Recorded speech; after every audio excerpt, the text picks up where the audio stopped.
Hello, in this video we're going to look at the integral test for convergence of a series. And I have two suggested background videos, the series of real numbers and the comparison test for a series of real numbers. Now, here is the theorem that we're going to prove, and it's more, I do it graphically to point out some of the things which I think helps. So let's let this series, a to the n, be a series with strictly positive terms, and that it's decreasing sequence. So let f be a continuous function such that f is decreasing, and at each n it equals the nth term. Then the series converges if this integral converges, and it actually diverges if the interval diverges too. I didn't write that for some reason.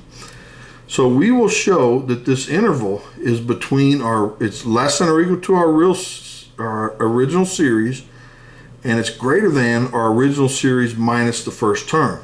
Now, why is this important? Because the comparison test for convergence says that if this is convergent, well, then this side has to be convergent. And so this is our original series minus one term, and adding or subtracting finitely many terms doesn't change the convergence status. So this is convergent.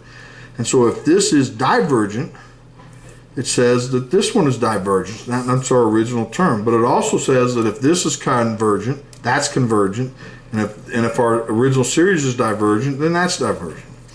So let's let Sn be the partial sum of our series. And let's look at these two pictures.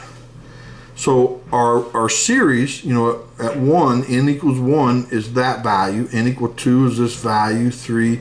And we have a continuous function that at each n is equal to the value of our series. Now if we create a little box, so the height of this is a1, so the area of this box is a1. The area of this box is a2. The area of this box is a3.